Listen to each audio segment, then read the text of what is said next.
ওয়াদা পূরণ ও দেশ পুনর্গঠনে জনগণের সহযোগিতা ও ধৈর্য ধারণের আহ্বান জানিয়েছেন প্রধানমন্ত্রী তারেক রহমান। মাদকাসক্ত ছেলের লাঠির আঘাতে বাবার মৃত্যু, অভিযুক্ত ছেলেকে আটক করেছে পুলিশ। যুক্তরাষ্ট্রের মধ্যস্থতায় চলমান যুদ্ধবিরতির মেয়াদ আরো ৪৫ দিন বাড়াতে সম্মত হয়েছে লেবানন ও ইসরায়েল। দর্শক, সোনালী নিউজের আজকের আয়োজনে সোনালী সারাদিনে সবাইকে স্বাগতম। দিনের শীর্ষ নিউজগুলো নিয়ে সাথে আছি আমি সাদিয়াতু হালিমা। শুনছিলেন শিরোনাম, এবারে বিস্তারিত। শুরুতেই দেশের সংবাদ। প্রধানমন্ত্রী তারেক রহমান বলেছেন, বিএনপি জনগণকে দেওয়ার ওয়াদা অক্ষরে অক্ষরে পূরণ করে। শনিবার কুমিল্লার বরুড়ার এক পথসভায় প্রধান অতিথির বক্তব্যে তিনি কথা বলেন। বিগত 12ই ফেব্রুয়ারি নির্বাচনে জয়ী হয়ে সরকার গঠনের পর ইতিমধ্যে 60,000 ধর্মীয় প্রতিষ্ঠানে সম্মানী ফ্যামিলি কার্ড ও কৃষক কার্ড বিতরণ শুরু হয়েছে বলে তিনি জানান। বিগত স্বৈরাচার সরকারের লুটপাটের কারণে সৃষ্ট অর্থনৈতিক সংকট কাটিয়ে উঠতে তিনি জনগণের সক্রিয় সহযোগিতা ও ধৈর্যের প্রত্যাশা করেন। সভায় কুমিল্লা বিভাগ প্রতিষ্ঠা ও কৃষি বিশ্ববিদ্যালয় স্থাপনের দাবির বিষয়ে ইতিবাচক আশ্বাস দেন তিনি। বাংলাদেশের স্বার্থ রক্ষা করে ফারাক্কা ব্যারাজ চুক্তি নবায়ন করা হবে বলে জানিয়েছেন স্থানীয় সরকার মন্ত্রী ও বিএনপি মহাসচিব মির্জা ফখরুল ইসলাম আলমগীর। শনিবার ফারাক্কা লং মার্চ দিবসের আলোচনা সভায় তিনি কথা বলেন।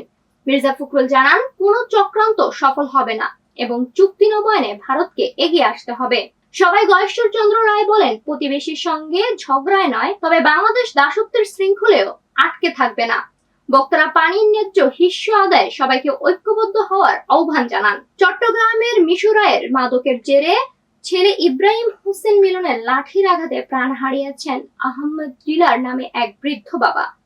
উপজেলার করেরহাট ইউনিয়নের পূর্ব অলিননগর বিশ্বঢিলা এলাকায় এই মর্মান্তিক ঘটনা ঘটে। স্থানীয়রা জানান, দীর্ঘদিনের মাদকাসক্ত মিলনের সাথে শুক্রবার রাতে কথা কাটাকাটির এক পর্যায়ে তিনি বাবাকে এলোপাতাড়ি আঘাত করলে ঘটনাস্থলেই তার মৃত্যু হয়।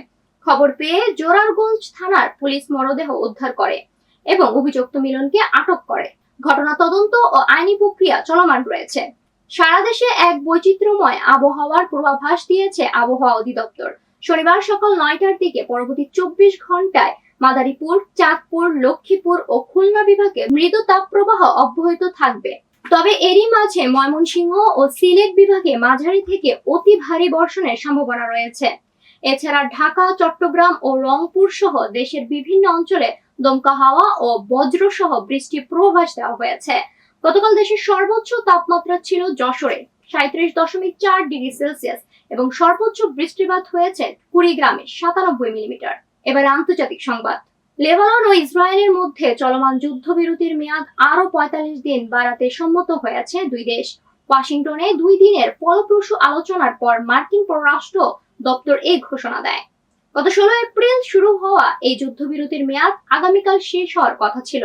তবে যুক্তরাষ্ট্রের মধ্যস্থতায় এই চুক্তি হলেও মাঠ পর্যায়ে লেবাননে ইসরায়েলি বিমান হামলা ও স্থল অভিযান অব্যাহত রয়েছে। গত 2 মার্চ থেকে শুরু হওয়া এই রক্তক্ষয়ী সংঘাতের জেরে এই পর্যন্ত 2700 জনেরও বেশি মানুষ নিহত হয়েছেন। নাইজেরিয়ার বর্নো রাজ্যর মুসা স্কুলে ক্লাস চলাকালীন মোটর বাইকে এসে হানা দেয় বন্দুকধারীরা। সাম্বিসা বনের কাছের এই স্কুল থেকে বহু ছাত্রকে অপহরণ করা হয়েছে। একই দিনে ও রাজ্যের আরেকটি স্কুল এবং কিছুদিনের আগে এক এতিমখানা থেকে অন্তত 20 শিশুকে জিম্মি করা হয়। মূলত মুক্তিপণ আদায় ও দুর্বল নিরাপত্তার সুযোগ নিয়ে গ্রামীণ এলাকায় সশস্ত্র গোষ্ঠীগুলো এই আতঙ্ক ছড়াচ্ছে। দীর্ঘ 17 বছরের বিদ্রোহ, চরম দারিদ্র্যের কারণে দেশটিতে গণ অপহরণের এই নৃশংস প্রবণতা কিছুতেই থামছে না। দর্শক, এবার খেলার সংবাদ। মেক্সিকো সিটির বাইরে টেক্সাসোতে এবার বসেছিল এক অন্যরকম বিশ্বকাপ। এটি কোনো সাধারণ আসর নয়। এই আসরের নাম স্ট্রিট চাইল্ড বিশ্বকাপ। এই আসরে ছেলেদের কাপ ফাইনালে ভারতকে হারিয়ে চ্যাম্পিয়ন হয়েছে ব্রাজিল, আর মেয়েদের কাপ ফাইনালে কেনিয়াকে হারিয়ে শিরোপা জিতেছে মেক্সিকো। 20টিরও বেশি দেশের শিশুদের এই মিলন মেলার মূল লক্ষ্য ছিল বিশ্বমঞ্চে তাদের পরিচয়, শিক্ষা ও সুরক্ষা দাবি জোরালোভাবে তুলে ধরা। সবশেষ বিনোদনের সংবাদ।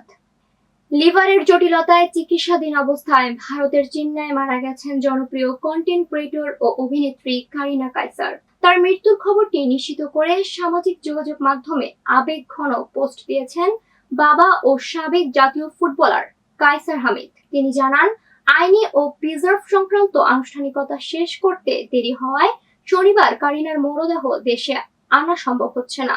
সব প্রক্রিয়া সম্পূর্ণ করে রোববার 17 মে চেন্নাই থেকে তার মরদেহ ঢাকায় এসে পৌঁছাবে।